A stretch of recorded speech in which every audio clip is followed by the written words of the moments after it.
Somos Juventud APP Lima. Bienvenidos a nuestro webinar internacional.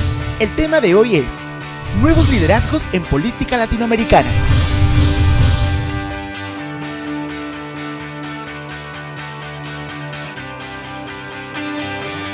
Nos conectaremos en breve.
Bienvenidos a nuestro webinar internacional. El tema de hoy es Nuevos liderazgos en política latinoamericana.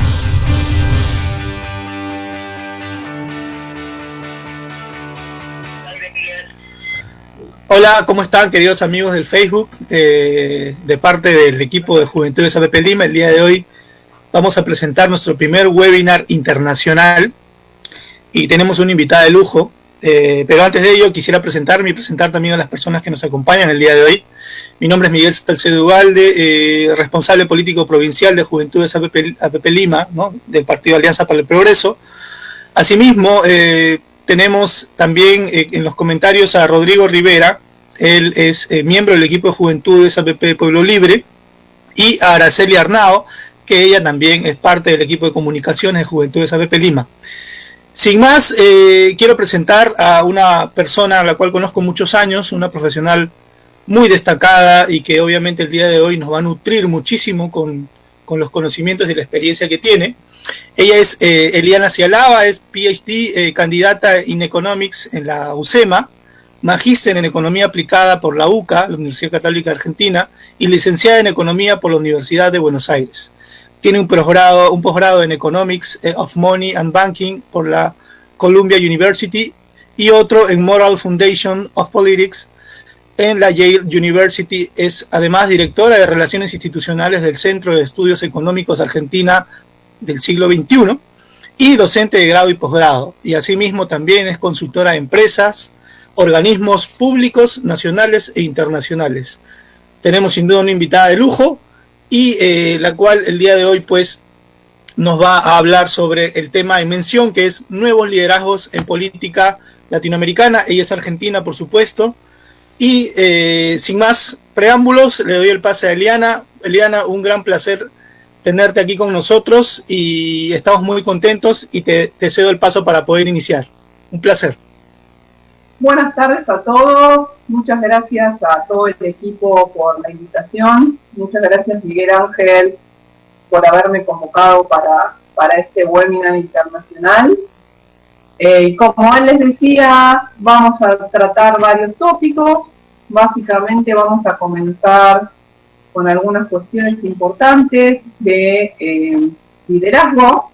Y luego vamos a ver cómo podemos articular todas las cuestiones relativas al liderazgo a la política latinoamericana, que sabemos que es muy compleja. Ustedes tienen una política, asumo que bastante similar a la nuestra.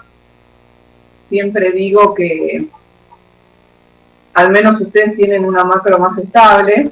Acá en Argentina estamos siempre en la montaña rusa de la macroeconomía. Pero bueno, vamos a empezar con nuestro primer tema, que tiene que ver con el liderazgo y las aptitudes que deben tener los líderes. Hoy en día, los paradigmas ligados al liderazgo están cambiando, no solamente en este contexto de COVID, sino que hace un tiempo que están sufriendo transformaciones. Pero bueno, Hoy en día este cambio es mucho más acelerado porque todas las tareas que nosotros estábamos acostumbrados a hacer con nuestros grupos de pertenencia, hoy en día los tenemos que realizar quizás con un barbijo o desde nuestros hogares. Por ejemplo, nosotros en Argentina estamos en cuarentena desde marzo, así que hace 4 meses que estoy acá encerrada, sin salir a la calle. Y me sirvió mucho para pensar en estos temas de liderazgo. ¿Cómo podemos seguir manejando nuestros grupos de influencia, de delegar los trabajos, coordinar las tareas de equipo dentro de esta descentralización que se ha dado en lo que tiene que ver con el home office? Entonces, una de las primeras aptitudes que considero que tiene que tener un líder es la capacidad de escuchar. Nosotros estamos acostumbrados a políticos que hablan y que solamente tienen un discurso que tratan de llegar a la gente. Entonces escuchamos discursos y más discursos y más discursos y siempre dicen lo mismo. Y después van a las elecciones y dicen, no me votó nadie. Entonces, acá, cuando estamos hablando de un verdadero líder, digo, acá me refiero a una organización específica, política, una institución, una empresa, un negocio o un partido político, lo primero que necesitamos es escuchar, la capacidad de escuchar. ¿Por qué? Porque nosotros no podemos plantear ningún tipo de solución sin saber qué es lo que la otra parte está necesitando. Entonces, si nosotros tenemos hermosos coaches y hermosos redactores de discursos, pero no sabemos hacia quién estamos hablando o qué necesita la persona a la que nosotros nos estamos dirigiendo, ¿cómo podemos hacer que nuestro mensaje llegue? Entonces, punto 1, como líderes o como nueva generación de líderes, tenemos que escuchar las necesidades. ¿Sí? Una vez que nosotros escuchamos estas necesidades, tenemos que plantear estrategias. ¿Por qué? Porque muchas veces va a ser difícil conciliar un discurso que esté en línea a el distinto abanico de necesidades que tenemos. Entonces, no va a ser lo mismo cuando nosotros tengamos que hablar con un grupo de personas que viven quizás en una población de altos ingresos, con el discurso que tenemos que hablar o que tenemos que dar con un grupo de personas de menores ingresos. Y dentro de los distintos niveles de ingresos, también tenemos distintas realidades. Cuando estamos hablando de bajos ingresos, nuestro discurso no es el mismo para un obrero que quizás tiene una problemática de empleo informal o un obrero que tiene un empleo formal pero de bajo salario. Entonces, la estrategia nos tiene que servir ¿para qué? Para segmentar bien nuestro discurso. ¿Sí? Ojo, acá una cosa muy importante, no es simplemente decirle a la gente lo que quiere oír, sino que lo importante es determinar una estrategia que sea viable políticamente en torno a la ideología de nuestro partido. Entonces, yo por ejemplo, yo soy liberal, clásica. No puedo ir a plantear un argumento no liberal solamente para que la gente me vote. Sabemos que en la realidad es lo que ocurre, pero si lo que nosotros queremos realmente es generar nuevos liderazgos, estos nuevos liderazgos también necesitan un elemento muy importante que está ligado a la confianza. Y esta confianza, que es como un tercer factor que yo diría que podemos necesitar o que tiene que tener un líder y que tiene que generar, está relacionado con las dos anteriores. la gente va a tener confianza en este nuevo líder en la medida que este líder lo escuche, que a través de escucharlo pueda diseñar una estrategia y que esa estrategia, en la medida que el líder político, territorial o de un negocio, de una institución, plantea una estrategia, es una estrategia viable. Entonces, ¿qué pasa? Una vez que la gente confía en nosotros, es una persona que no se va más de nuestro núcleo. Entonces, ¿qué va a pasar? Van a surgir nuevos problemas, obviamente. Y estas personas van a venir a decirnos, cuando tuve un problema, te lo planteé, me escuchaste, tomaste nota, trataste de resolverlo, dado el contexto y las mejores herramientas posibles, y lo llevamos a cabo. Entonces, ¿qué va a pasar? En una próxima elección, esa persona va a decir, bueno, este líder, cuando yo necesité algo, trató de darme una respuesta que no era un discurso prefabricado, sino que era una respuesta que la generó específicamente para mis necesidades. ¿Sí?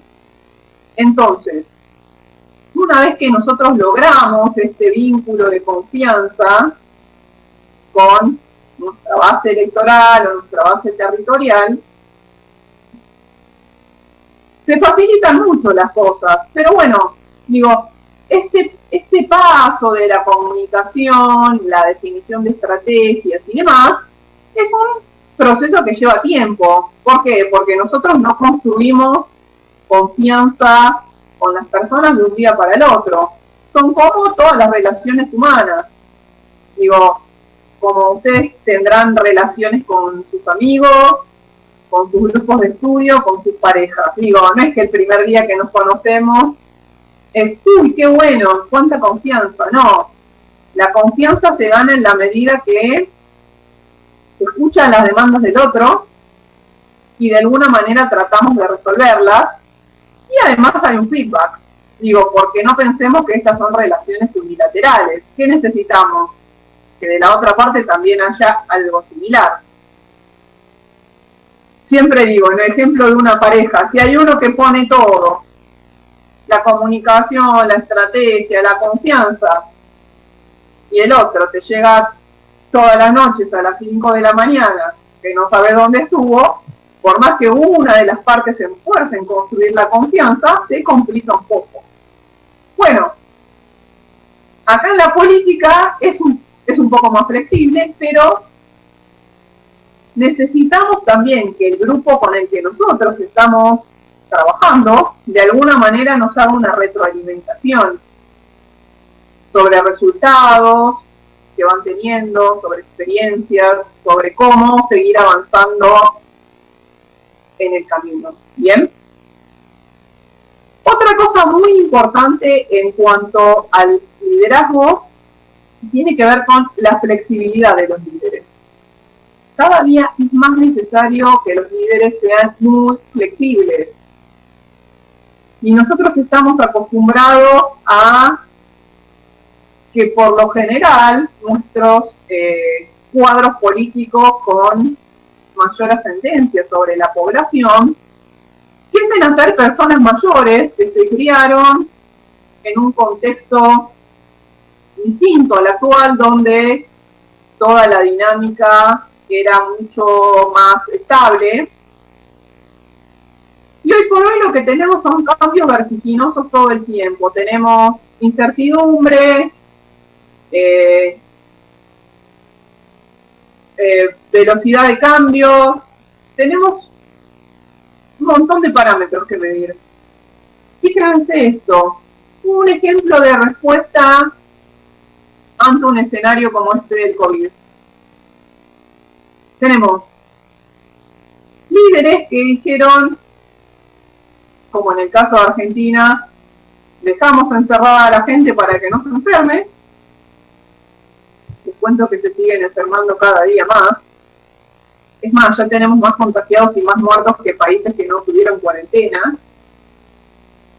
Y claramente eso no es un liderazgo, digamos, flexible. Y después tenemos otros países donde los liderazgos más flexibles lo que fueron haciendo es regulando, bueno, veamos qué pasa. En el caso que esto se complique, restringimos alguna actividad y demás. Un punto muy importante acá, entonces, tiene que ver con la flexibilidad. Como ustedes son un grupo joven, considero que todas estas herramientas las tendrán en cuenta, las manejarán. Y además lo que tenemos es que los nuevos líderes de la región, seguramente ustedes podrían ser todos mis hijos, pero los nuevos líderes de la región están entre 18, 25, 30 años, que van a ser el futuro de nuestros países, tienen que empezar a pensar estas cosas. Y su incursión en la política, desde sus inicios, tienen que empezar a trabajar con estas herramientas. ¿Sí? Entonces, hablábamos de flexibilidad, hablábamos de comunicación, hablábamos de estrategia en la resolución de problemas. Y una parte muy importante, que yo lo he estado hablando con Miguel Ángel en alguna otra ocasión, tiene que ver con esta separación que hay entre el político y el técnico. Entonces tenemos gente que es muy técnica y muy buena académicamente, y que un día, por cuestiones del azar, se decide a incursionar en la política. Entonces, ¿qué termina pasando? Las personas muy técnicas, yo era una de ellas, este último tiempo, estos últimos años me he dedicado digamos, a flexibilizar un poco mi perfil. Las personas muy técnicas, ¿qué pasa?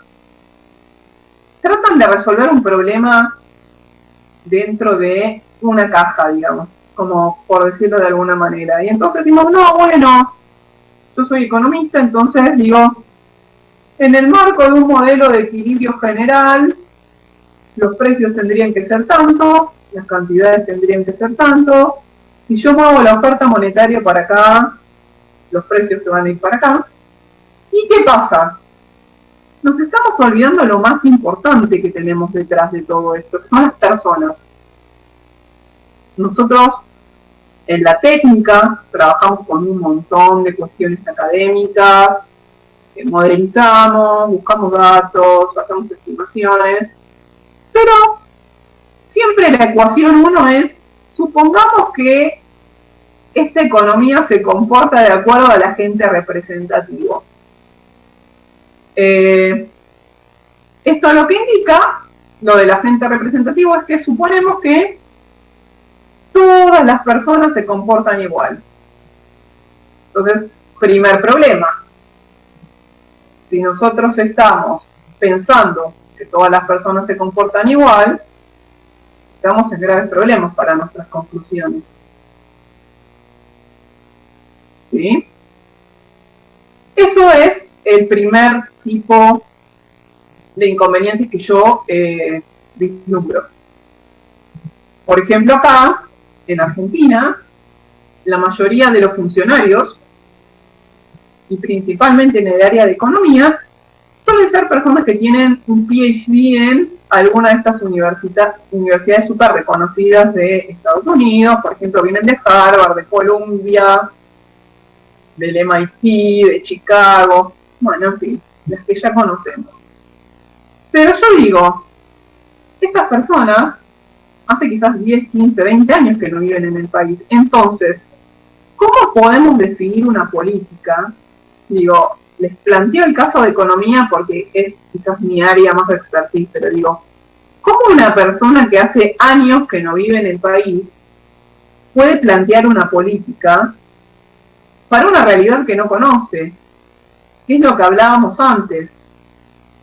Nosotros necesitamos conocer las realidades, y en base a esas realidades no es lo mismo la política para distintos sectores. Y menos cuando no conoces el país o no te acordás de qué se trata, y venís solamente porque, no sé si allá en Perú es así, pero al menos acá en Argentina, a la gente, a los hombres, bueno, hay pocas mujeres, casi todos hombres, a los hombres les gusta mucho ser ministros de Economía. Dicen, bueno, el sueño de todo economista es ser ministro de Economía. Yo ahí diría, ¿qué estamos trabajando? O sea, básicamente es un problema de ego o de competencia o nada más de CV y decir, puedo cobrar más caras mis conferencias porque fui ministro de Economía. Si a mí me preguntás, ¿sería ministro de Economía? Y yo digo, podría ser sí que si yo de alguna manera puedo lograr implementar algún tipo de política económica que genere una transformación sustancial para la economía, que genere empleo, que genere inserción de los sectores de menores recursos. Por ejemplo, les cuento un caso que seguramente en Perú será similar. En Argentina tenemos más de 1/3 de la población que trabaja en el mercado informal. ¿Por qué? Porque los costos de contratación laboral son altísimos. Entonces hay un dicho acá que dice, cuando usted contrata a un trabajador, no lo contrata, lo adopta. ¿Por qué? Porque casi el doble, o sea, tienen que pagar casi la mitad del sueldo, son cargas sociales y aportes. Tiene doble indemnización si lo tiene que echar por alguna razón. Entonces el mercado laboral es totalmente inflexible. Si te contratan es no respires nunca más, o después, bueno, hay una industria de juicios laborales así como un poco maquiavélica, digamos. Pero ¿qué es lo que hace eso? Hace que un montón de gente no tenga acceso al mercado de trabajo porque no hay manera de que las empresas los puedan absorber por el tema de costos. Por otra parte, tenemos que la mitad de la población vive de subsidios estatales. Subsidios estatales que no les piden una contraprestación a cargo. Entonces, ¿cómo hacemos para que esa gente de alguna manera vuelva a ser parte de la sociedad, del entramado social? Entonces, quizás mi respuesta a este planteo de ser ministro de Economía sería, bueno, mira, la verdad es que yo creo que debería ver bien las características de estos sectores y ver cómo volverlos a incluir en la vida, en la sociedad y demás.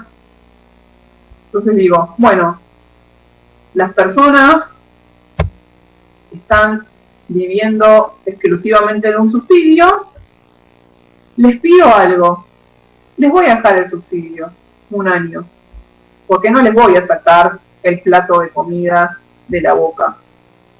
Porque bueno, a veces uno escucha las propuestas de algunos candidatos y es, el día que yo asuma, corto toda la ayuda social. Seguimos desconociendo que hay gente. Entonces, por ejemplo, digo, ¿podríamos darles un año para que se capaciten en algún oficio? ¿O que estudien algo? ¿Por qué? Porque de esa manera no solamente le estamos dando una herramienta, sino que le estamos dando algo más. Le estamos devolviendo la dignidad de poder volver a ganarse el pan o el sustento de sus familias con su trabajo. ¿Sí? Entonces digo, un plan de gobierno que no considere esas cosas políticamente es un plan de gobierno que está destinado a fracasar. ¿Qué voy a hacer con la gente? le voy a decir no comas más porque quiero cortarte los planes sociales.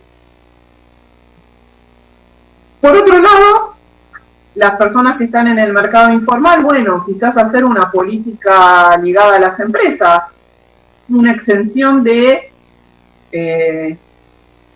cargas sociales o de aportes o una rebaja para regularizar la situación. Pero digo, siempre pensando en que sean políticas focalizadas, en entender cuál es la realidad de los sectores, qué es lo que les decía antes. ¿Y cómo puedo hacer yo eso? Con lo primero que les dije, escuchando esos sectores. No conozco exactamente cómo serán las campañas presidenciales o de gobernadores o de municipios estrictamente en Perú, pero por ejemplo, acá en Argentina, es gente que sale diciendo voy a aumentar el gasto público, voy a bajar el gasto público, voy a abrir la economía, voy a devaluar, o sea, cuestiones macro que tampoco están analizadas en cuanto a el impacto en los distintos sectores. Entonces, el problema que tenemos muchas veces en este tema de habilidades técnicas y en el tema de cómo combinamos las habilidades técnicas con el liderazgo es, dadas todas las herramientas que nosotros pudimos conceptualmente captar en nuestras carreras de grado o en nuestra formación terciaria o en nuestra vida, en nuestra experiencia laboral, nosotros sabemos hacer esto. De esto que yo sé hacer, ¿cómo puedo, de alguna manera, hacer que sirva para mejorar las condiciones de vida?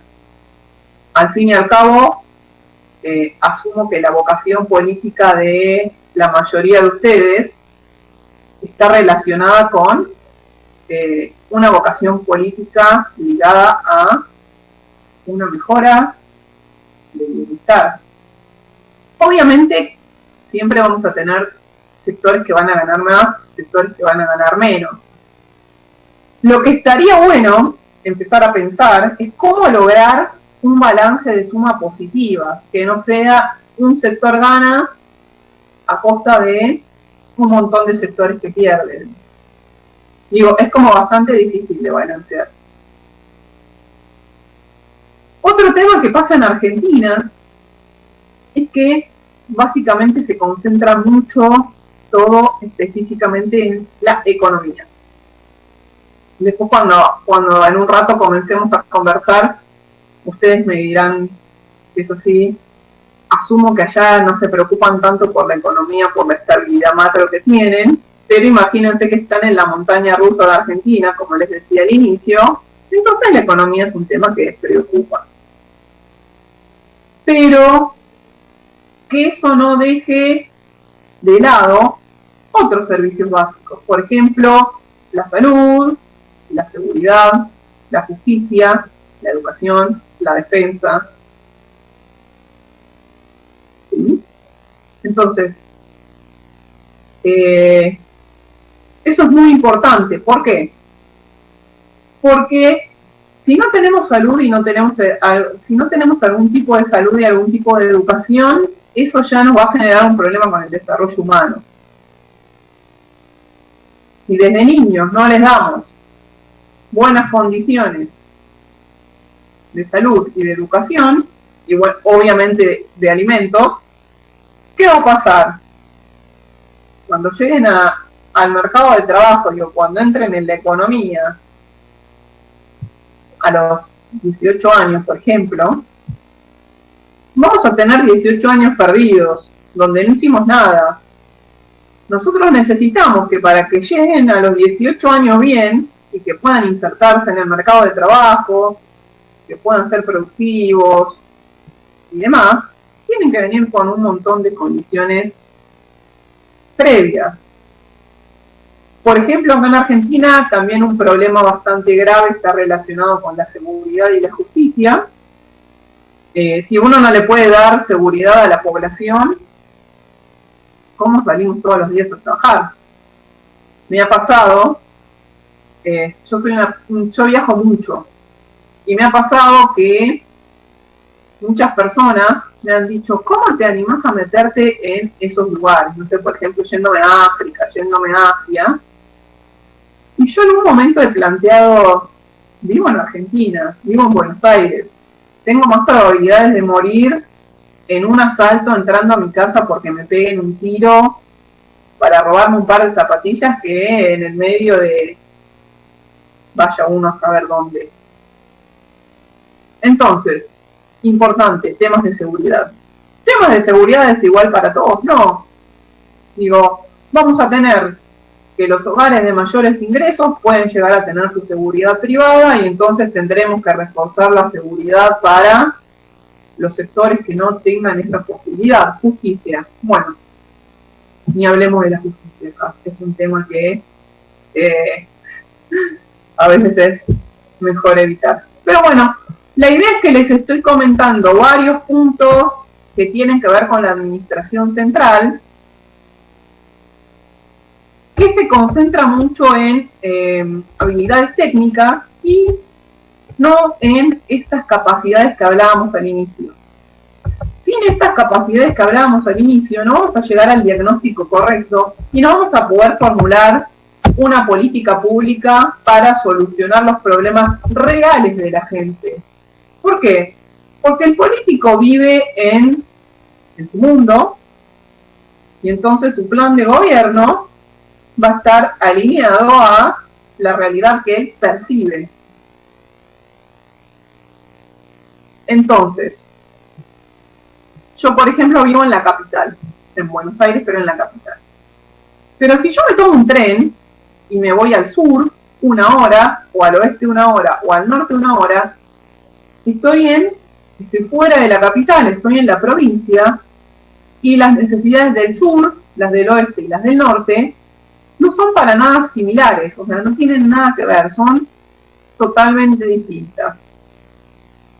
El problema que tenemos acá, y asumo que en Perú será bastante similar en cuanto a la concentración del poder, en la capital es como que no se presta mucha atención más allá de el núcleo central, que ellos dicen, bueno, vi un discurso acá, vi un discurso allá, en la capital, con gente como ellos.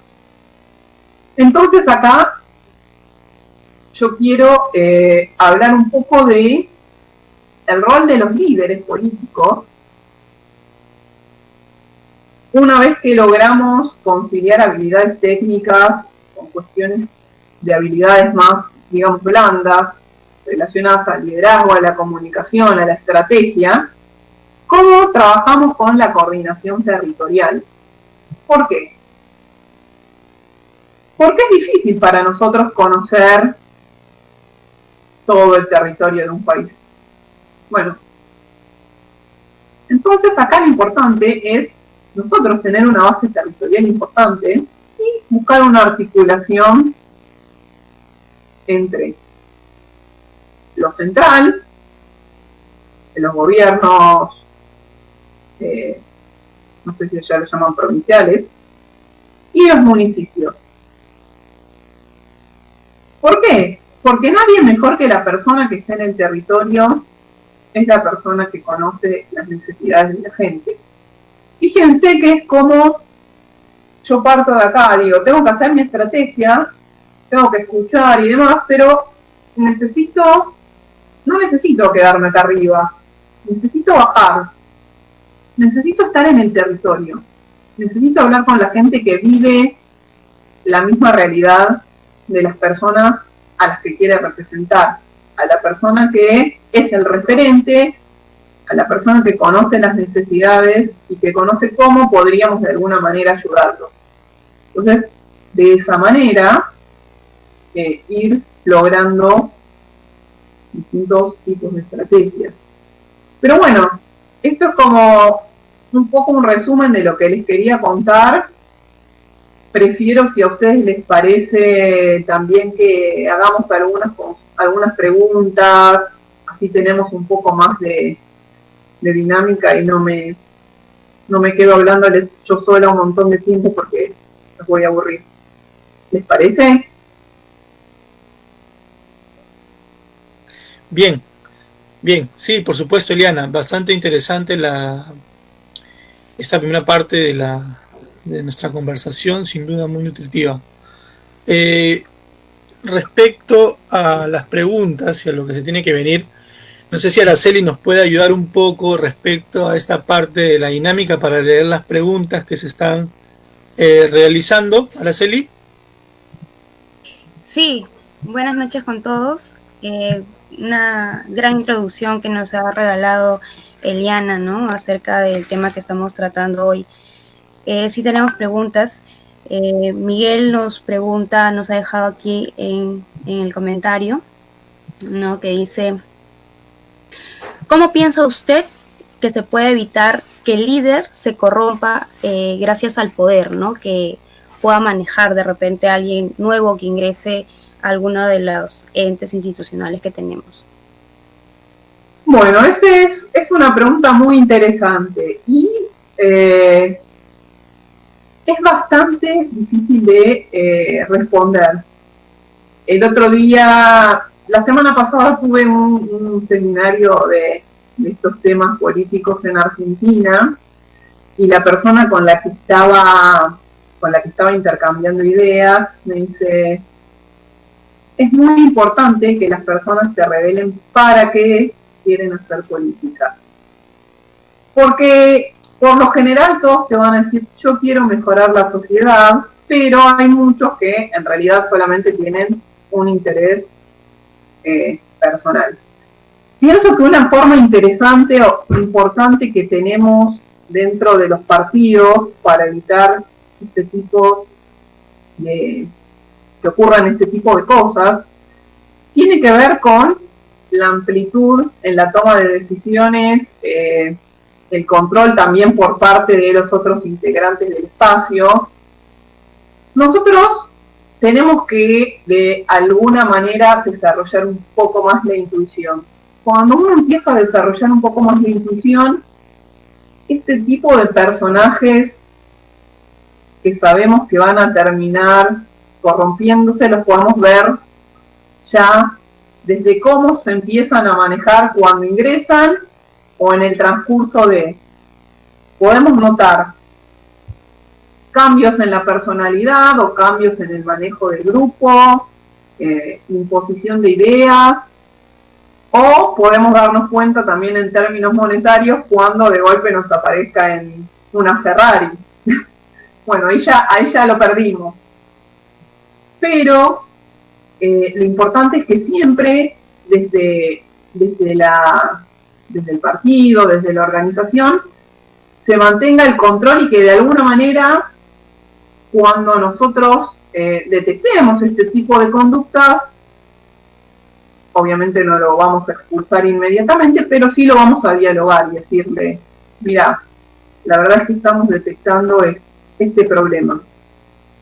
Nos gustaría saber realmente cuáles son tus intenciones. Muy probablemente no nos van a decir: estoy acá porque mi interés es tener algún tipo de beneficio personal, pero es como que ya lo estamos poniendo en aviso de: ojo, te tenemos observado. Y después, dentro de los partidos específicamente, podemos generar algún tipo de órgano de control para resolver estas controversias. Es primero hablarlo, y si vemos que la situación no cambia, detectamos una conducta irregular. Obviamente cada organización tendrá su estatuto de funcionamiento y demás, pero me parece que es un punto muy importante para tener en cuenta. ¿Por qué? Porque está relacionado con lo que yo hablaba al principio, con el tercer punto, que estaba relacionado con comunicación, estrategia, confianza. Si nosotros tenemos un gran equipo trabajando para articular todos estos puntos y estamos llegando a la generación de confianza, ¿qué nos interesa? 100 personas. ¿Qué vamos a perder? Todo el trabajo construido, quizás en años, por una sola persona que tiene incentivos diferentes al resto? No, digo, debemos tener algún mecanismo institucional que nos permita corregirlo. ¿Por qué? Porque la confianza, una vez que se rompe, es muy difícil de reconstruir. Es un poco lo que les hablaba hoy, que es el caso más fácil de que nosotros lo comprendamos con el tema de las parejas. Una vez que la confianza se rompe, y cuesta un poco que la cosa vuelva a ser como antes, o nunca vuelve a ser como antes. Entonces, ¿por qué deberíamos perder nuestro caudal político, la confianza que nos ha dado la gente por algún líder, que en realidad ya sería un líder, acá tendríamos que definirlo como un líder negativo? Tendríamos que de alguna manera aislarlo, pero como les digo, no, tenemos que tener un tema de mecanismo institucional, y también el hecho de que exista como mecanismo institucional dentro del partido desincentiva este tipo de cuestiones. ¿Por qué? Porque la verdad es que es muy probable que la persona no esté esperando que le digan, mirá, te detectamos que estás en actos de corrupción, te vamos a echar. Si no hay nada que lo regule, la no regulación genera mayores posibilidades de desvío. Dice, bueno, total, acá nadie me va a decir nada, hago mi negocio y después me voy. No sé qué les parece. Pero bueno, es una muy buena pregunta, y me parece que el mecanismo institucional funciona muy bien. Es más, soy una persona que estoy muy a favor de las reglas institucionales en general, para todo tipo de relaciones humanas, no solamente para la política, sino en general. Claro, porque ya teniendo algunas reglas, como lo mencionas, ¿no? Sabemos también a qué exponernos y hasta dónde avanzar, ¿no? Y guardar siempre la confianza que se necesita en este caso, ¿no? Claro, por eso yo les digo que cuando la persona que entra tiene que cumplir determinadas reglas y sabe que una regla es la expulsión ante casos de corrupción, malversación, o como quieran llamarlo, o podemos tener también distintas categorías que no tengan que ver estrictamente con corromperse monetariamente, sino con personas que trafiquen influencia con otros partidos, que generen conflictos en los grupos. Digo, me parece muy importante tener inicialmente, o bueno, si no inicialmente, cuando empezamos a detectar algún tipo de anormalidad, si no lo tenemos desde el principio, digamos como un manual de reglas de convivencia que tenemos que cumplir. Como en los edificios, ¿vieron cuando les dicen no se aceptan perros? Bueno, si uno tiene un perro no se mueve a un edificio donde no aceptan perros. Entonces digo, ese tipo de reglas te limitan un montón de este tipo de acciones. ¿Qué va a pasar? La persona que ya viene con esa idea va a decir, no entro acá porque me van a echar, y va a buscar un espacio donde eso esté permitido, pero que no sea el espacio nuestro. Exacto, ¿no? Hace unos instantes también mencionaste que el líder pues tiene que enfocarse en varios problemas que tenga su población, ¿no? Y es ahí donde también tenemos que enfocar la confianza de la población hacia el líder, ¿no? Sí, totalmente. Lamentablemente tenemos numerosas experiencias de líderes negativos. Exacto. Y bueno, capaz que nosotros estamos más acostumbrados a ese tipo de liderazgos. Pensemos, o sea, cambiemos la mente y empecemos a pensar en el liderazgo positivo, en este que le gusta trabajar en grupo, que le gusta resolver problemas. O sea, quizás el camino es más largo, pero es mucho más satisfactorio. Porque, sí, aparte es un equipo que se forma, ¿no? Eso es claro, no solamente se forma un equipo, digo, tenés dos instancias. Dentro del partido se forma un equipo, o de la institución se forma un equipo de trabajo, y por otro lado tenés todo el tema de la gente que está afuera, pero que sería como tu base electoral, cuando hablamos de un espacio político, que en la medida que vea que estás haciendo las cosas diferentes, al resto van a decir, miren este partido, funcionan de manera clara, presentan sus cuentas de manera clara, no tienen denuncias de casos de corrupción, sus líderes son positivos, vienen a hablar con nosotros sobre nuestras necesidades y en la medida de lo posible tratan de traernos respuestas. Entonces, digo, un poco el problema que tenemos es como la barrera mental de los líderes negativos. Tenemos que empezar a pensar de esta nueva generación tiene que ser una generación de líderes positivos, de líderes que solucionen problemas, de líderes que no quieran el poder solamente por el poder en sí, sino que quieran el poder para transformar y transformar de manera positiva, de ayudar a la sociedad. Bien, tenemos otra pregunta, nos pregunta César, ¿es necesario regalar objetos aprovechándose de las necesidades de los más humildes para obtener un cargo político? ¿A eso se le puede llamar liderazgo? No, totalmente lo contrario.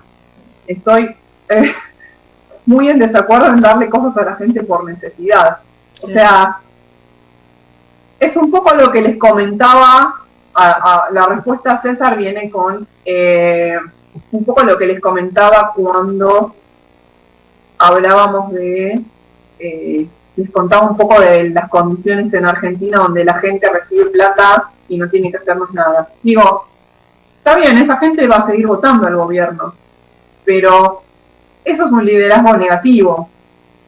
¿Qué tengo que hacer? No le tengo que dar dinero o alimentos o una computadora. Acá en Argentina, por ejemplo, a veces regalan computadoras. O sea, tienen planes que van regalando cualquier cosa. Cerca de las elecciones, obviamente, a grupos específicos que necesitan el voto. ¿Yo qué les daría? ¿Qué les daría un líder positivo a esa gente? Un líder positivo a esa gente no les daría cosas, le daría oportunidades. ¿Cómo le damos oportunidades? Diciéndole, ¿qué te gustaría hacer a vos? Bueno, mira, a mí me gustaría hacer tal cosa, pero por un tema de que no pude estudiar. Bueno, mira, no te voy a dar una ayuda social para que no hagas nada. Anda a estudiar, te doy una beca de estudios. Esa beca de estudios va a estar atada a un rendimiento, obviamente controlando que vaya a estudiar, que apruebe los exámenes, porque acá en Argentina, si no, viste, se te anotan solamente para recibir el pago. Digo, otra vez estamos con esto de los mecanismos y las reglas iniciales. ¿Cómo controlar que cumplan? Por ejemplo, hoy estaba leyendo un caso en Argentina. Les cuento, porque me llamó mucho la atención para bien. Acá en Argentina, con el tema de la cuarentena, se implementó una ayuda social que se llama el IFE, que es el ingreso familiar especial o algo por el estilo, porque acá vieron se usa todo sigla, que son 10.000 pesos. 10.000 pesos son como $100, un poco menos de $100. ¿Qué hace la mayoría de la gente? 10.000 pesos se lo gasta. Se va al supermercado y compra comida, eso sería un buen gasto. ¿Cuándo no está el que cobra ese ingreso y va y se compra un par de zapatillas? Digo, acá en Argentina es así.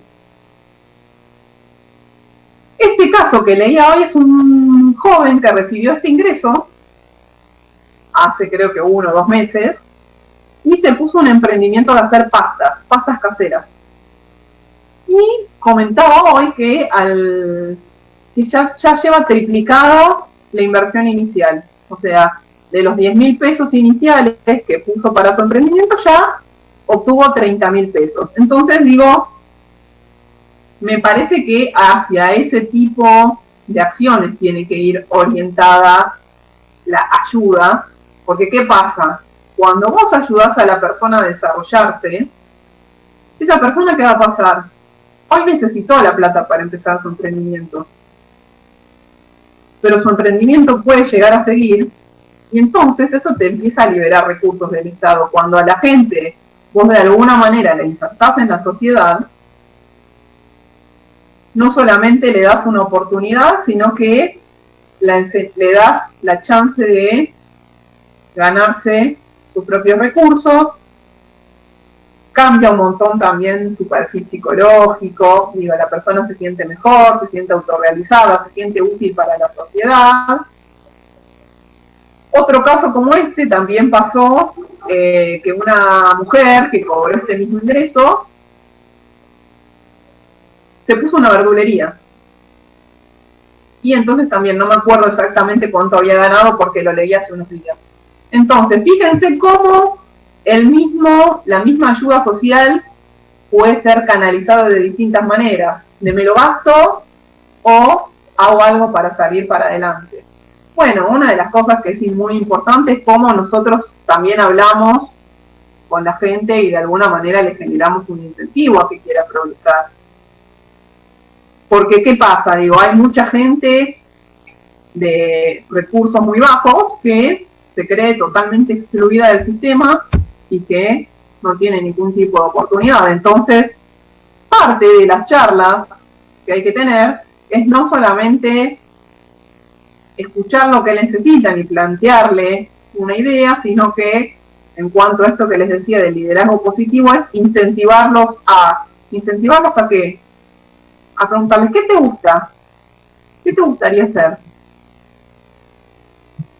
Y darles quizás un seguimiento, digo, a veces hace difícil a niveles políticos más altos, pero en el trabajo territorial es un trabajo que se puede hacer muy bien, porque tenemos distintos grupos donde nosotros podemos ir charlando con la gente, y entonces cuando ustedes le solucionen el problema a una persona, y esa persona la ayuden no solamente en cuanto al desarrollo quizás de un proyecto, sino que también la puedan ayudar en un desarrollo psicológico, un desarrollo integral como persona, va a decir a unos amigos que tengan problemas similares: tengo este grupo que me ayudó a solucionar esto, pude lograr este emprendimiento, me siento mucho mejor, estoy logrando este tipo de cosas, ¿por qué no venís? Y entonces,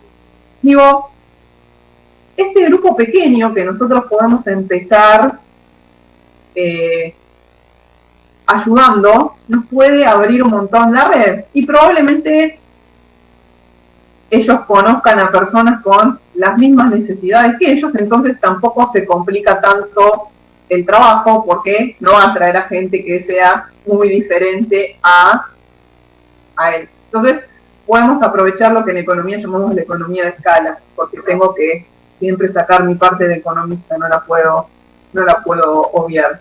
Entonces, dentro del mismo territorio es muy probable que los problemas sean similares. Entonces, una vez que a un grupo le solucionamos el problema, podemos ir expandiéndolo hacia el resto del grupo que estamos manejando en ese territorio. Bien, tenemos otra pregunta de Rodolfo. Nos felicita por la ponencia que se está brindando en estos momentos.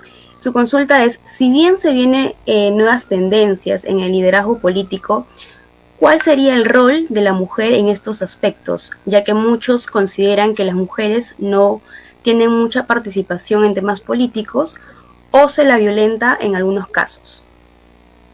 No te escuché el final, ¿me podrías repetir? Sí, Claro, a ver, me pregunta, ¿cuál sería el rol de la mujer en estos aspectos, no? Ya que muchos se considera que las mujeres no tienen mucha participación en temas políticos o se la violenta en algunos casos. Muy buena pregunta. Muchas gracias, Rodolfo, por tu pregunta y por tu comentario. Sí, es una pregunta muy interesante. Por ejemplo, acá en Argentina, hace un par de años se reglamentó una ley de cupos, que la mitad de la lista tienen que ser hombres y la mitad de la lista tienen que ser mujeres. Entonces es un hombre, una mujer, un hombre, una mujer, o sea, es alternado. ¿Qué pasa? Por lo general la mujer no tiene mucha participación política más en nuestros países, digo, hablando de la política en América Latina, porque perdonen la palabra que voy a decir, pero la región es bastante machista. Entonces, la mujer tiene que estar en la casa. Bueno, al menos acá es bastante así, en América Latina en general. Ustedes fíjense que los países liderados por mujeres tienden a ser países de economías más avanzadas, donde la igualdad de género está mucho más avanzada, y los liderazgos están en base a las capacidades y no a las conexiones y al sexo. Pero me parece que es de vital importancia la participación y que las mujeres se involucren en política. ¿Por qué? Digo, tiene que ver también por un tema de percepciones. Las mujeres y los hombres percibimos las cosas de maneras distintas. Entonces, quizás cosas que los hombres perciban de una manera pueden dar un tipo de soluciones, mujeres que perciban de otra manera pueden dar otro tipo de soluciones. Volviendo un poco a los grupos estos que hablábamos antes, por ejemplo, te va a venir una chica que, no sé, es madre soltera y tiene 5 hijos. Y es muy probable que si hay un hombre tenga como algún reparo en plantear un problema. O capaz que lo plantea, pero no tenga la misma comprensión que la mujer. Las mujeres y los hombres, las dos, tenemos ventajas y desventajas en cuanto a nuestras formas de ser. Las mujeres somos un poco más intuitivas en algunas cuestiones. Los hombres suelen ser a veces un poco más expeditivos en la toma de decisiones. Digo, acá lo importante no es cuáles son las características que enumeremos o las diferencias que planteemos, sino que lo que tenemos que tratar de no solamente tener equipos interdisciplinarios, sino que tenemos que tener equipos balanceados, que tengamos la mirada del hombre, la mirada de la mujer, y llegar a este tipo de respuestas que hablábamos, comparando las ópticas, ¿sí?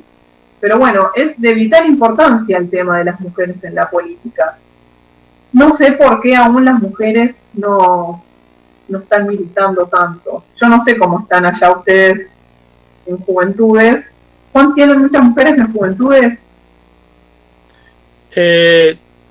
Hay un 50-50, por lo menos en lo que corresponde a la conformación del equipo de Lima Metropolitana.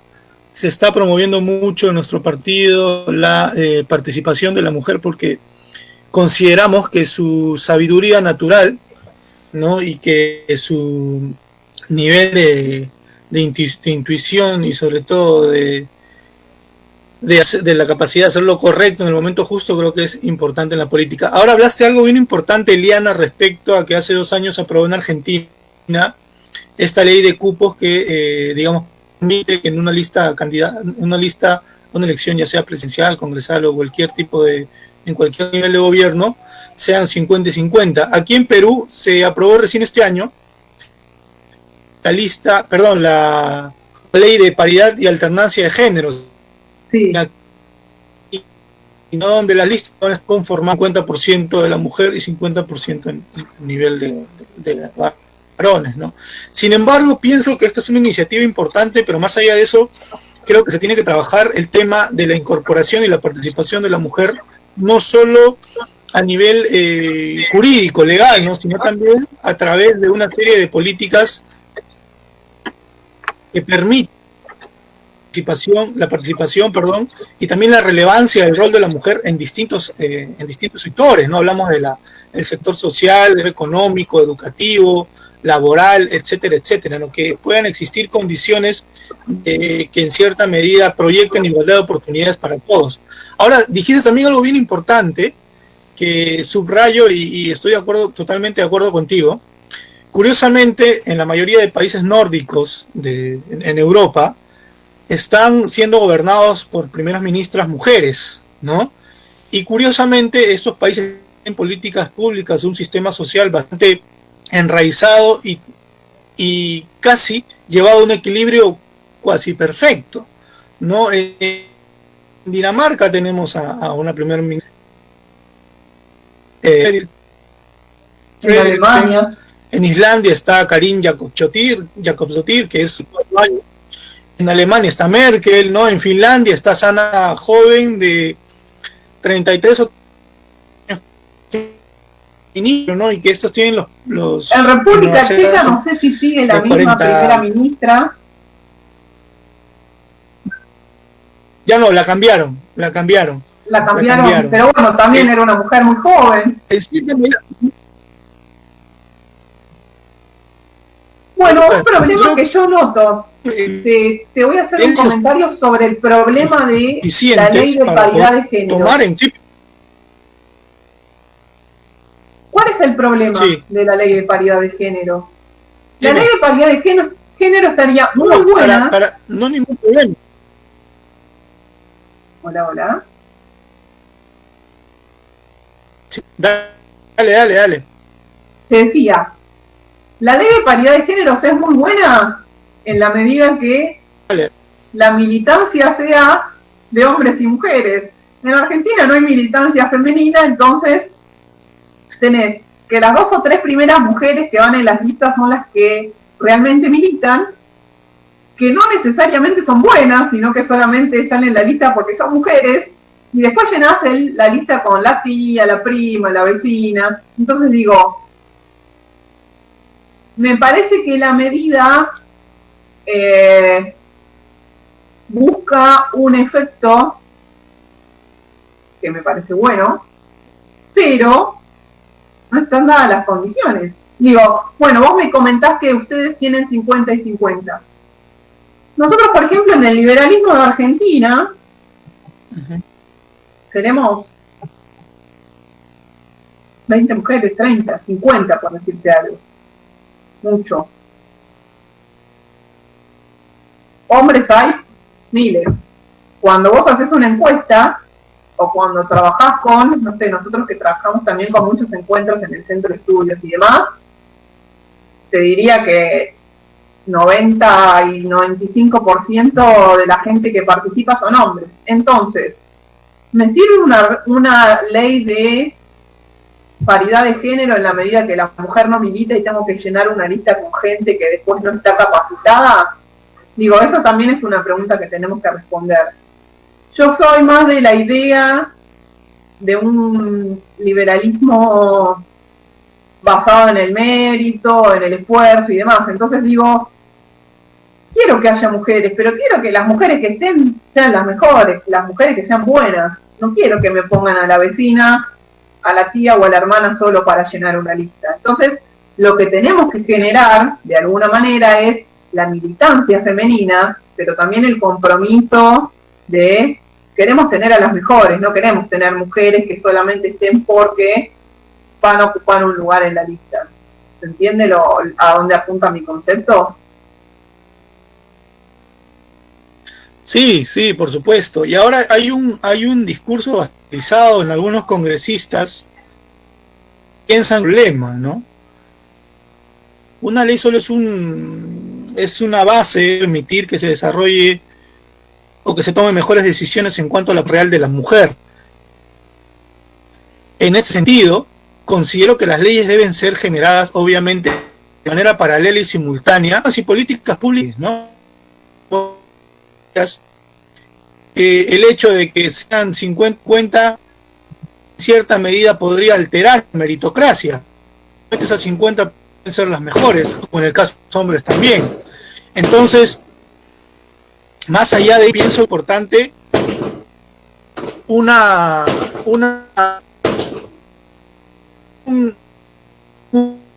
tema que soporte las leyes para que se puedan crear condiciones favorables reales respecto a la incorporación de la mujer, ¿no? Y no solamente quede en un papel, en una aprobación en un pleno del Congreso, que pienso que es importante como un primer paso, como inicial, pero que más allá de eso tiene que trasladarse a distintos niveles y a distintos sectores del no sé tanto del Estado, pero de las instituciones. Sí, Sí, el tema también es cómo las instituciones tienen este desafío de diseñar también lo que hablábamos hoy del mecanismo, así como queremos no atraer al líder negativo, ¿cómo hacemos para atraer a la mujer? Digo, reglas que, no, quizás no reglas escritas, o digo, no como un decálogo, pero ¿qué ofrecemos para que la mujer quiera entrar en la política? Y vuelvo a lo mismo del inicio, es escuchar cuáles son las necesidades o qué es lo que a una mujer le interesa para entrar en la política, cómo de alguna manera estratégicamente podemos hacerla incorporar, cómo podemos generar confianza. Siempre volvemos a los mismos puntos, que tiene que ver con un tema de las mujeres y los hombres por biología somos distintos, entonces, digo, las mujeres somos más sensibles, somos más intuitivas, entonces funcionamos en base a otros incentivos. ¿Cómo desde nuestras instituciones podemos generar esos incentivos para que las mujeres quieran hacer política? Digo, ese es uno de los desafíos que también tenemos. Claro. Sí, y parte básicamente porque en cierta medida en la región dejemos de ser machistas, ¿no? Y somos una región extremadamente machista, con esquemas mentales y con patrones bien establecidos sobre el machismo que se van concibiendo desde la niñez, de la infancia. Pero bueno, es una problemática que va a tener que abordarse desde un enfoque multidisciplinario por un lado, y también tratando de, en cierta medida, establecer criterios que tengan ya un esquema, pues, histórico, evolutivo, ¿no? Rodrigo, me parece que quieres también comentar. Adelante, por favor. Sí, adicionalmente a ello, como mencionábamos, estamos en una región, la región latinoamericana es una región bastante machista, pero también es necesario que, además de aperturar estos espacios en los cuales las mujeres participen, o sea que haya esta cuota de género, también se refuercen lo que son las leyes o las normativas dentro del proceso electoral de acoso, o sea, el acoso político. Nosotros hace unos años tuvimos en la ciudad de Lima una alcaldesa, Susana Villarán, la cual en el primer año ya la estaban boicoteando, cuando se dio la revocatoria, habían personas que iban afuera de su casa y con muñecos, con su rostro, empezaban a golpearlo. Entonces hay que generar también una conciencia y una educación en cuanto a la paridad y también sobre la participación de estos liderazgos vulnerables o estos liderazgos minoritarios, como lo que puede ser las diversidades sexuales o las diversidades culturales y étnicas de un país, que también son, ¿no?, menospreciadas tanto o igual que la mujer.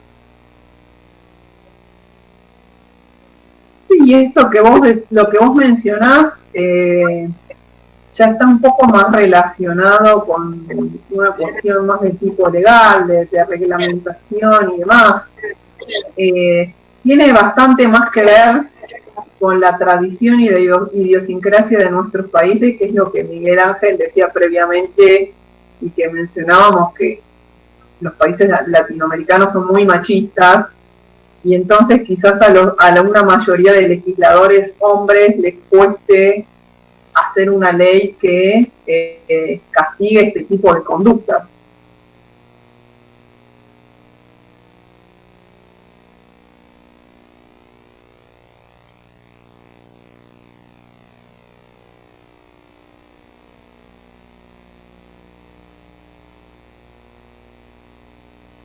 Ahora, adicionalmente, Eliana, comentabas algo interesante sobre el tema de que los nuevos líderes son personas jóvenes, o lo que son considerados jóvenes de 18 a 35 años.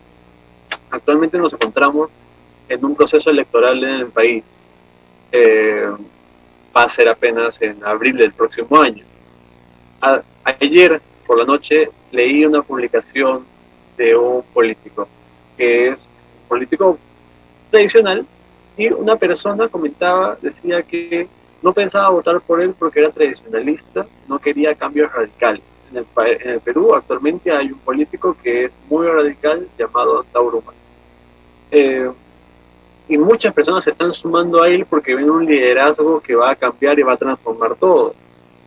¿Cómo podríamos proponer nuevos liderazgos sin que caigan en las viejas prácticas de la escuela antigua o del populismo recalcitrante?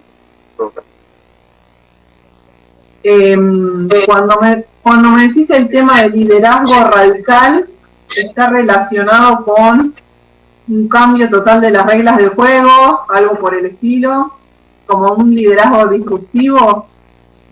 Como un liderazgo militar, a decir verdad, en el cual se... ¿Militar? Sí, sí, militar. Bueno, eso es bastante lo opuesto a lo que hablamos hoy. Estamos hablando de líderes flexibles y un líder militar me parece que lo que menos tiene es mucha flexibilidad, ¿no? Es como funcionemos en base a la escuela militar. Claro, pero la idea va más orientada hacia el hecho de cómo evitar que estos nuevos liderazgos que se están formando, estos nuevos jóvenes que tienen la iniciativa de participar en política, caigan en, sean atraídos hacia estos liderazgos militarizados o estos liderazgos radicales de la izquierda o la extrema izquierda que pues pueden dañar, ¿no?, la estructura democrática de un país y populista. Bueno, eso es un poco que ocurre bastante con los jóvenes, que a los 18 años se quieren radicalizar como marxistas es bastante normal. Es más, siempre hay un dicho que dice que si a los 18 años no sos de extrema izquierda, no sos un adolescente, y si a los 30 años seguís siendo de extrema izquierda es que estás en problemas. Dicho en otras palabras, más o menos, es un problema de la tentación que genera este tipo de radicalizaciones. Los jóvenes creo que no están tan orientados a estos espacios políticos por las ideas, sino por un signo de rebeldía. Digo, no tienen como muy claro y entonces dicen, bueno, esto es como... No les importa si es extrema izquierda o extrema derecha, es como, bueno, voy a patear la mesa de mi casa y voy a tirar todo lo que está arriba y no me importa nada, sin pensar las consecuencias. Creo que cuando son muy jóvenes son atraídos por ese tipo de cuestiones. Quizás haya que, de alguna manera, este grupo etario muy joven, a veces es bastante difícil captarlo. Ahí van a necesitar probablemente algún líder joven muy carismático que les hable en el mismo lenguaje de ellos, pero que tenga todas estas cosas que estuvimos hablando hoy. Digo, es difícil encontrar una persona que, bueno, que genere esas cosas, pero se supone que en los grupos siempre aparece alguien. Y bueno, esto también es una cuestión de entrenamiento. Nosotros entrenamos, así como entrenamos empresarios, también entrenamos políticos. Entonces, la idea es que siempre seamos lo más claros posible con el mensaje y todo lo que hablábamos antes, pero digo, ¿cómo buscamos qué es lo que están diciendo estos grupos radicalizados? ¿Qué captamos de ese mensaje? ¿Qué es lo que están atrayendo a los jóvenes? Y de alguna manera buscar una vuelta que sea atractiva, decirlo de otra manera, y una vez que captamos su atención es buscar cómo integrarlos al espacio. Digo, necesitan participación. Sí, decime.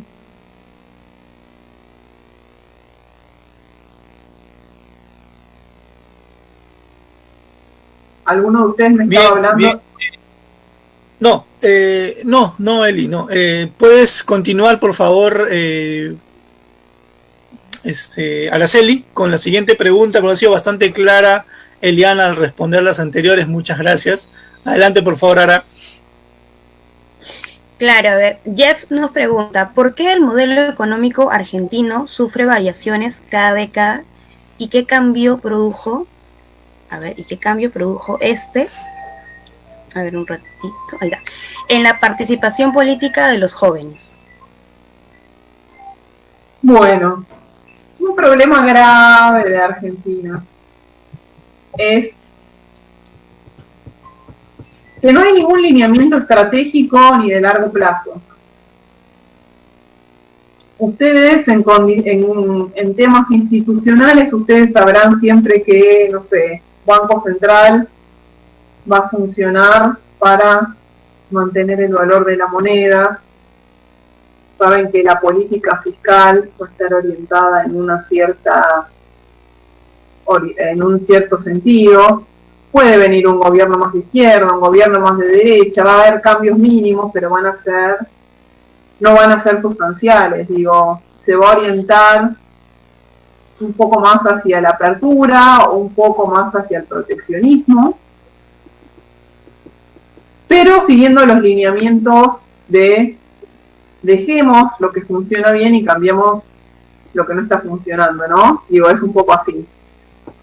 Bueno, en Argentina, paradójicamente, cada vez que llega un gobierno nuevo, piensa que el anterior no hizo nada bien. Entonces tiremos toda la basura lo que hizo el anterior y hagamos todo para el otro lado. Entonces tenemos ciclos donde sube el gasto, suben los impuestos, sube la emisión monetaria, se devalúa, la gente se cansa porque no hay empleo, hay inflación, entonces viene otro gobierno. Hace todo lo contrario, baja la inflación, pero pero no me gusta porque hubo corrupción o porque hubo salida de capitales. Bueno, volvemos al modelo anterior, otra vez. Bueno, vamos a estatizar todas las empresas que privatizó el presidente anterior. Entonces es como que nos vamos de un extremo al otro, no hay como un punto en común. Porque, ¿qué pasa? Digo, nosotros vemos los países que funcionan. Los países que funcionan tienen el 50, 60, 70% de cosas que no cambian. Y cuando cambia un gobierno, ¿qué trata de hacer? Arreglar un poco lo que no está funcionando. Bueno, acá no. Acá es, tiramos toda la basura y arrancamos de nuevo.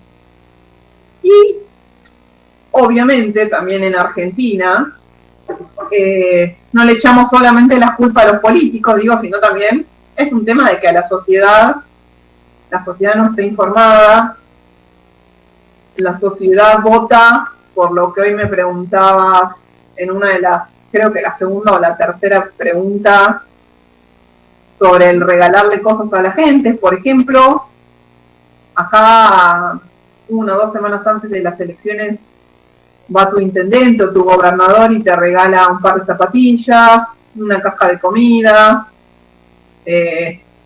Entonces es como bastante difícil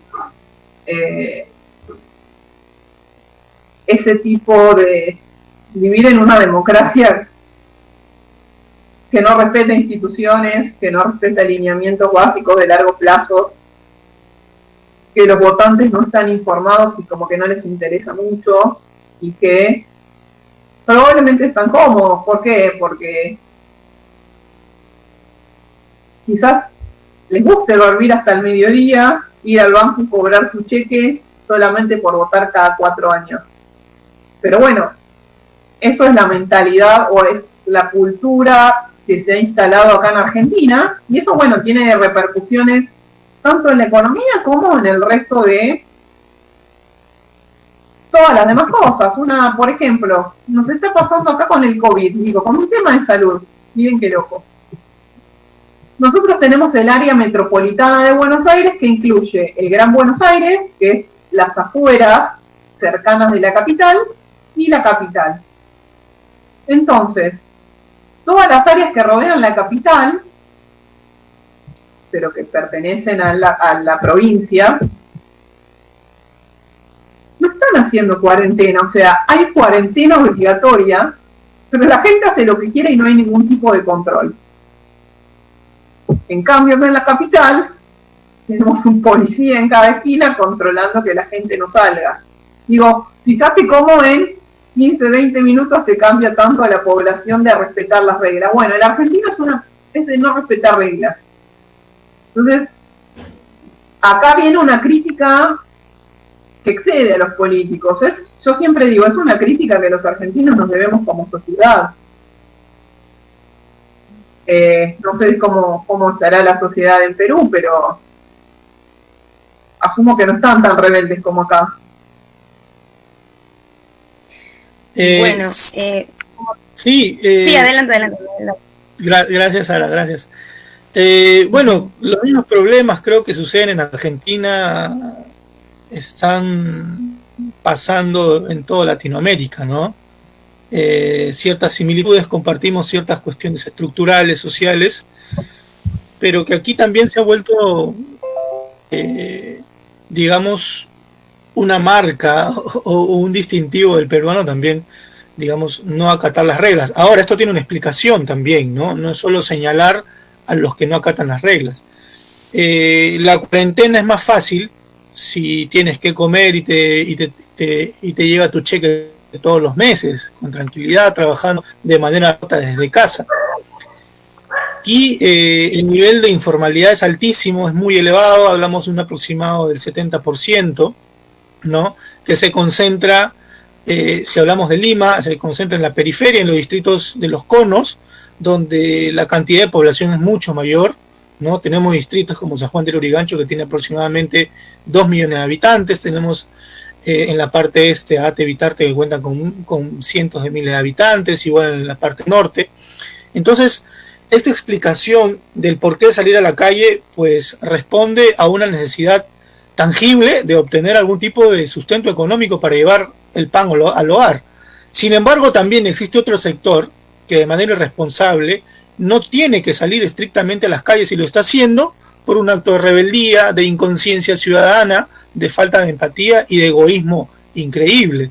Es por eso que nosotros, en Perú, estamos afrontando la crisis de una manera muy cruda, porque los niveles de infectados y de fallecidos a través del COVID son exorbitantes en comparación de otros países que nos triplican, nos cuatriplican y tienen hasta 10 u 11 veces más la población nuestra. Entonces, creo yo que el gran problema del por qué no se acata la cuarentena en su totalidad, o por qué las medidas del gobierno, que tampoco han sido las más acertadas, dicho sea de paso, no han tenido el efecto esperado, precisamente porque no tenemos una sociedad, no tenemos una ciudadanía pues que soporte económicamente los embates y los efectos del virus, ¿no? Creo yo que en ese tipo de análisis, y lo debatimos mucho, hay que hacer ese hincapié, porque hay gente que realmente necesita salir a la calle para poder comer ese día y llevarle el sustento a la familia, como hay otros que de manera irresponsable salen a las calles de manera irresponsable y no estrictamente respondiendo a una necesidad de supervivencia, ¿no? Me parece que en Argentina pasa lo mismo, ¿no? Que los niveles también de informalidad son altos, tenemos un gobierno ineficiente en términos de la incorporación del emprendimiento, también de la burocratización administrativa para poder emprender un negocio, y en fin, las distintas limitantes que hasta antes del COVID eran pues tremendas, y realmente muchos se quedaban en el proceso de poder incorporarse a una economía mucho más formal. Mira, yo el ejemplo que te contaba era específicamente referido al segundo grupo de personas que me comentás, que es gente que no estaba hablando específicamente de la gente que está trabajando por un tema de necesidad, sino que estaba hablando de la gente que no cumple las reglas porque no cumple las reglas. O sea, claro, gente que vive de la ayuda social y que, por ejemplo, me cuenta una amiga que vive en la zona oeste, que en la esquina de la casa había 10 muchachos tirados en el piso tomándose una cerveza.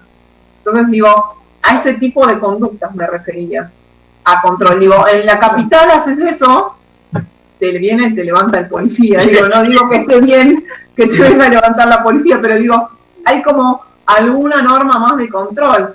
Por ejemplo, hace 2 semanas mi hermana fue a visitar a mis padres. Mis padres viven en provincia. Ella vive en capital. Me dice, desde que salí de la capital hasta que llegué, me dice, todos los controles se focalizaron en puntos de entrada y salida de la capital. Me dice, una vez que pasé a la provincia, todo el mundo estaba haciendo lo que quería, no había ningún tipo de control. Entonces digo, me refería más a eso que a la necesidad laboral. Sí. Obviamente que la necesidad laboral es crucial, pero digo, también el tema social, a la gente si no la controlas de alguna manera, al menos acá, hace lo que quiere. Sí, y se abre otro punto también de debate que creo que también pasa en las distintas naciones de esta parte del hemisferio, que esto es un producto de políticas de descentralización totalmente ineficientes, ¿no? Porque el control se ejerce o se monitorea con mucha mayor preponderancia en la capital, ¿no? Y porque hay mucha mayor presencia policial y mecanismos de control en la capital. Lo mismo pasa en Lima. Tú sales de Lima metropolitana y los controles son escasos, casi inexistentes, y esto hace pues que la gente que se encuentra en el interior del país, en la provincia, pues haga lo que quiera. Y lo curioso, que también es muy paradójico, es que en el interior del país se registran los niveles más bajos de contagios y de fallecidos, ¿no? Y en cambio en la capital, en lo que es Lima, se concentra, además también obviamente porque Lima concentra poco más del 30% de la población poblacional. También, sí. Entonces, es bastante curioso, ¿no? Y lo que te decía hace un momento era más para ilustrar lo que sucede en Perú, que también me imagino que tiene que en cierta medida se replique el modelo en la Argentina, ¿no?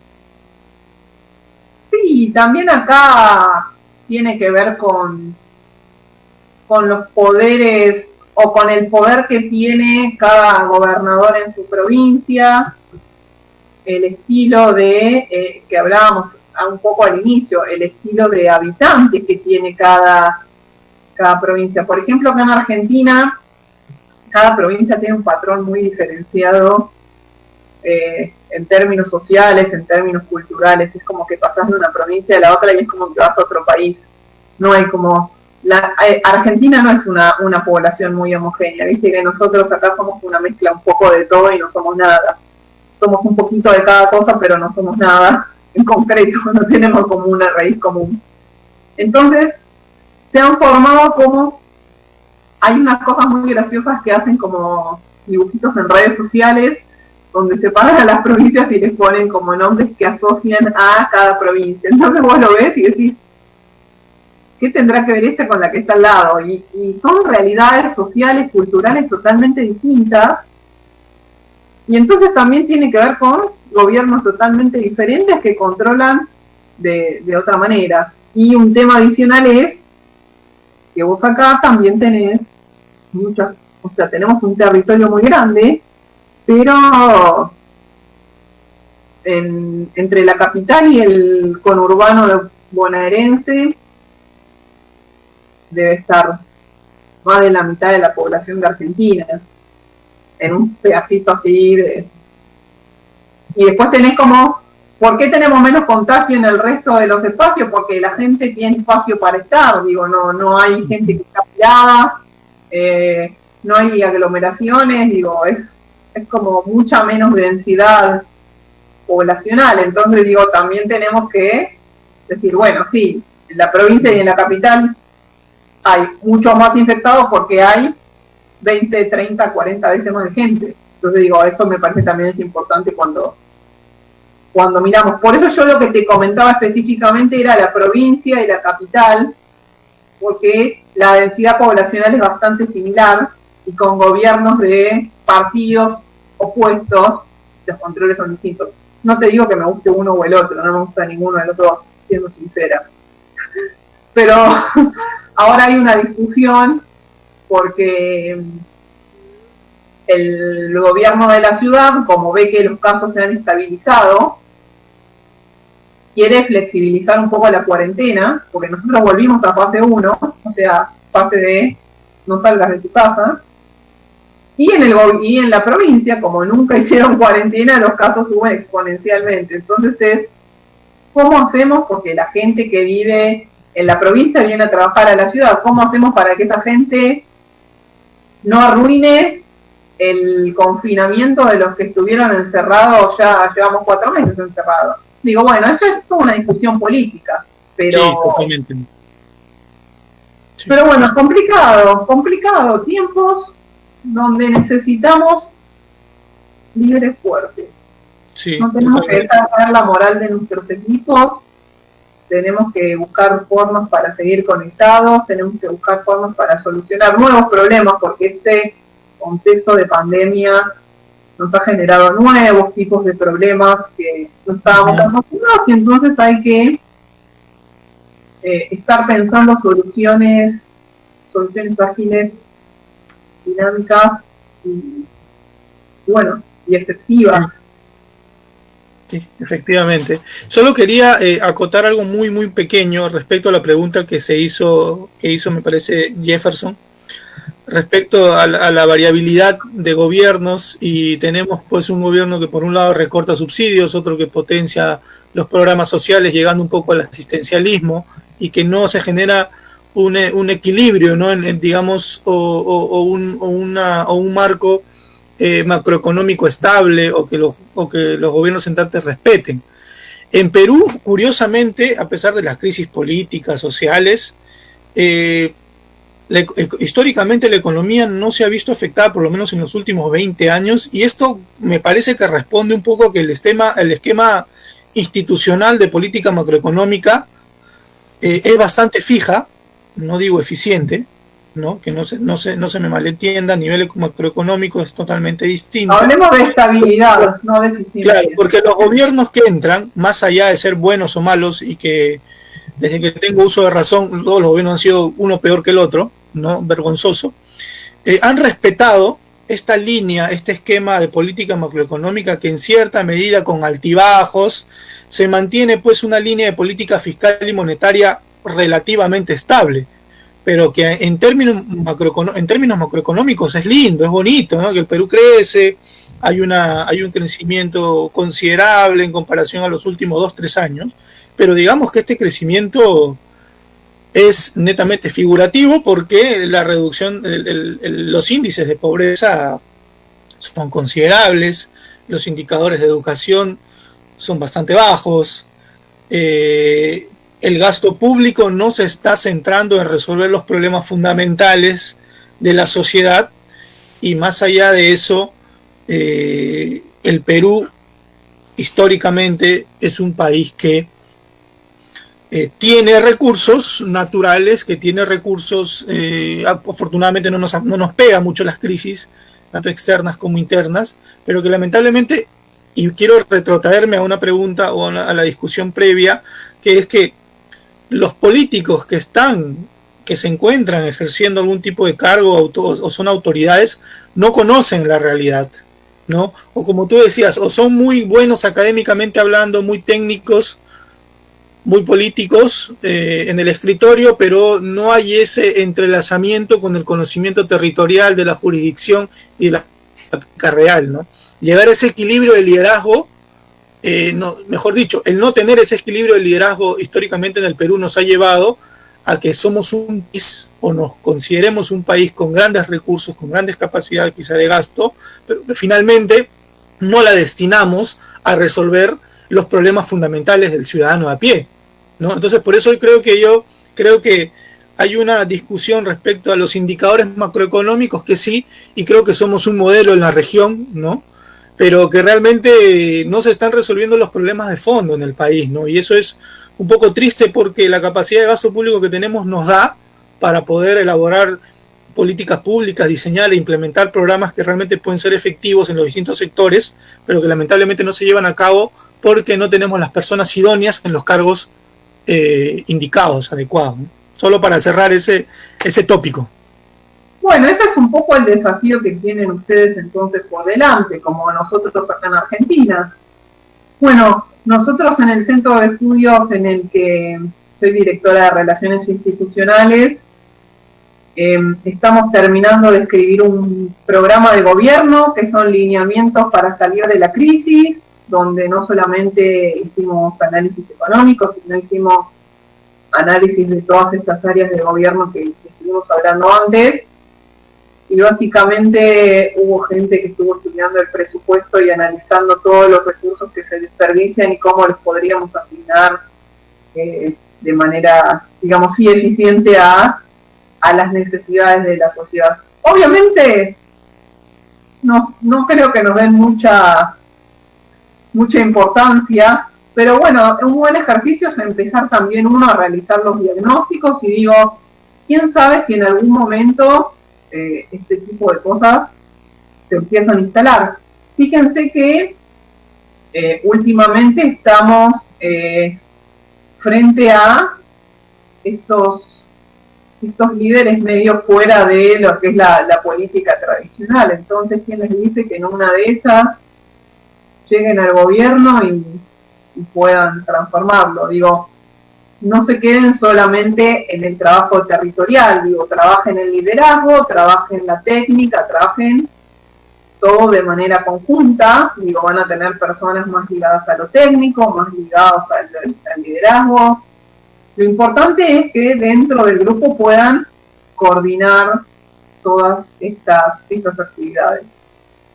Y obviamente cuanto más características pueda tener una sola persona, es mejor porque es muy probable que esa persona sea la que pueda ayudar a guiar el rumbo del proceso. Pero bueno, tenemos que pensar que son procesos largos, que necesitan tiempo y que los desafíos que hoy tenemos son arrancar un poco a pensar en estas cosas que estuvimos hablando hoy, cómo las podemos implementar, no solamente para nuestra actividad política, sino también para toda nuestra vida. Digo, estas herramientas que mencionamos hoy son válidas, como les decía, hasta para tratar con la familia. Si uno es como muy intolerante y no quiere escuchar al tío, al primo, al padre, y es muy probable que tengamos conflictos. Entonces, creo que, digo, como para que vayamos cerrando, si no hay más preguntas, el desafío que tenemos... ¿Sí hay preguntas? Sí, cerramos con la última, Araceli, ¿cierto? Vale. Sí, bueno, tenemos un montón, pero esta viene a ser la última pregunta. Entonces, dice, Edwin nos deja un comentario, dice, ¿cómo hacer que los jóvenes crean y sean activos en política? Bueno, esto de los jóvenes en política tiene que ver un poco con lo que me comentaban los muchachos hace un rato sobre este tema de los jóvenes muy volcados a las visiones extremas de política, lo militarizado, la extrema izquierda. Es cómo nosotros de alguna manera podemos decodificar el mensaje que le impacta a los jóvenes y transformarlos, como decíamos hoy, en un mensaje positivo. Todo esto, digo, es un tema de construcción que lleva tiempo. También muchos jóvenes se van a empezar a acercar en la medida que se cumplan estas cosas que veíamos hoy, de confianza, de espacio de participación. Muchas veces nos acercan porque dicen, no, bueno, porque ya está todo armado y no voy a tener un lugar y yo quisiera hacer tal cosa y no voy a tener voz. Digo, como empezar a flexibilizar la participación. Probablemente como les decía, van a necesitar algún líder carismático. No sé cómo les caerá a ustedes allá, y seguramente lo conozcan de nombre, a Javier Milei. Pero, por ejemplo, acá en Argentina, un montón de jóvenes empezaron a interesarse por las ideas de la libertad, por el discurso de él. Entonces nosotros tenemos un montón de académicos excelentes, liberales, como también los Javier, pero Javier cambió el mensaje, dio un mensaje hacia los jóvenes, y entonces los jóvenes lo siguen. Entonces, digo, no necesariamente el estilo que tiene Javier, pero digo, hay que buscar cómo podría ser un mensaje para los jóvenes de Perú. Digo, esa también es una tarea que tienen como grupo. Es primero identificar por qué los jóvenes se van a estos grupos extremos. Después es, con ese mensaje que se fueron al grupo extremo, cómo nosotros lo podemos adaptar en un mensaje positivo y hacer que los jóvenes vengan a contribuir a este espacio. Digo, eso es un poco la reflexión. Y tiene también bastante que ver con la flexibilidad que ustedes tengan como espacio, si quieren ser un espacio cerrado donde seamos, uno dice, donde seamos 20 que nos repartimos los cargos, o queremos un espacio de participación abierta y ciudadana. Bien, gracias Eliana, de verdad es un tema sumamente importante el que hemos tocado hoy día, ¿no? Nuevos liderazgos en política latinoamericana, un enfoque muy amplio, has hablado de muchos campos y las recomendaciones de tus últimas palabras han sido sumamente importantes para nosotros los jóvenes que recién estamos llenando este mercado, ¿no? De lo que es la política, ¿no? Bien, le voy a dar el pase a Rodrigo para que haga las conclusiones del tema. Vale. Bueno, Rodrigo. muchísimas gracias, Ana, por tu participación. Ha sido muy importante para todo el equipo de Juventudes de Alianza para el Progreso de Lima. Y justamente estamos en este proceso de formarnos como líderes para que en las próximas elecciones municipales, en las próximas elecciones generales, podamos ser justamente esa cuota de liderazgo positivo, no extremadamente populista, ni tampoco representar a aquellos grupos que son tan dolorosos para la política peruana, sino un movimiento mucho más progresista y abierto. El trabajo que está haciendo Miguel Salcedo es muy grande en toda la ciudad y sobre todo se nota en la capacidad de convocatoria que tenemos y el trabajo que estamos desarrollando. Estamos seguros que a los chicos que ahorita nos están viendo en Facebook estamos satisfechos de lo que hemos aprendido de ti, y dicho sea de paso, nos encantaría que próximamente volverte a tener. Sería genial. Obviamente cuando quieran podemos organizar otro webinario con algún tema específico que les interese, y siempre estos intercambios son muy valiosos para todos. Exactamente. Miguel, no sé. Muy bien, sí, gracias Rodrigo. Bien, ya para ir cerrando, ¿no? Primero agradecerte, Eliana, por ese gran gesto de compartir tu experiencia y toda la sabiduría adquirida en estos años, y por supuesto agradecer a nuestro amigo Paolo, a Rodrigo, a Araceli y a todo el equipo que se ha conectado hoy, también a la ciudadanía, que hay comentarios de personas que no necesariamente son partidarias y que recogemos y acogemos de la mejor forma, ¿no? Agradecerles a ellos obviamente por la asistencia virtual, ¿no? Por la convocatoria, y de hecho mi agradecimiento especial hacia ti por ese gran gesto, ¿no? Nuevamente, y de hecho todo lo compartido en este momento es sumamente valioso. Lo vamos a recoger de la mejor forma para poder ponerlo en práctica y empezar a transformar, a renovar la política desde una óptica, creo yo que compartimos, una óptica más allá de modelos y de ideales que son importantes. Creo yo que hay un fin supremo, que es trabajar por mejorar las condiciones de sociedad, las condiciones de vida, las condiciones humanas, y por evolucionar y desarrollar como países, ¿no? Y creo yo como región, porque somos una región bastante que coincide en muchos puntos, y que creo yo eso nos puede llevar a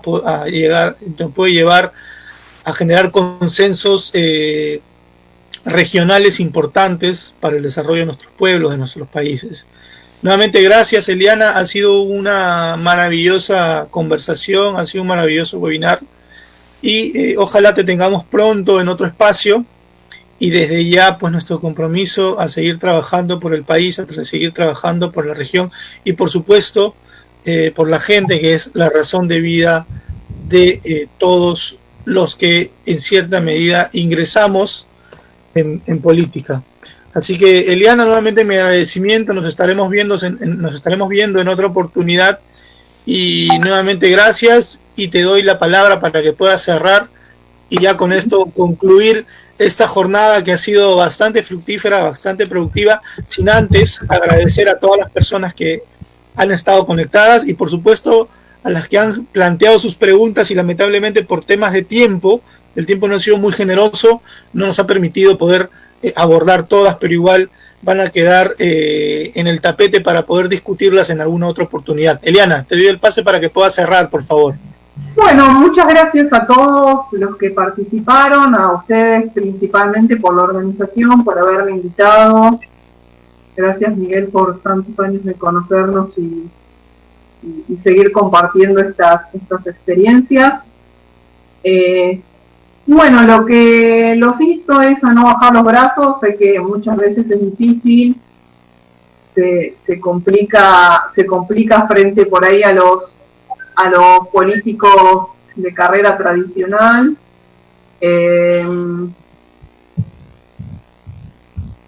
A los partidos más instalados, a gente que uno cree que es experimentada y demás. Digo, lo importante es que los jóvenes empiecen a construir con estas nuevas realidades, con las ganas de transformar, tomando estas herramientas que vimos hoy. Y yo estoy totalmente segura que si nosotros generamos un liderazgo positivo, un liderazgo que permita este mix entre dar soluciones técnicas pero que estén en línea con lo que la gente necesita, sin lugar a dudas el cambio va a llegar. Digo, tenemos que tener paciencia, no tenemos que bajar los brazos, pero hay que seguir todos los días con estas ideas en nuestras mentes. Y cada día que avancemos y arranquemos, recordar, escuchar, tratar de dar soluciones y obviamente no romper la confianza. Acordémonos que la confianza, que una vez que se pierde, es muy difícil de recuperar. Así que bueno, muchas gracias a todos por haber participado y bueno, nos estaremos viendo seguramente pronto. Quizás dentro de las preguntas que nos quedaron sin responder podamos detectar las inquietudes y de ahí determinar nuestro próximo tópico. Muchas gracias a todos y que descansen. Que le vaya muy bien. Un abrazo y cuídense mucho de su familia. Hasta luego. Un abrazo. Hasta luego. Chao.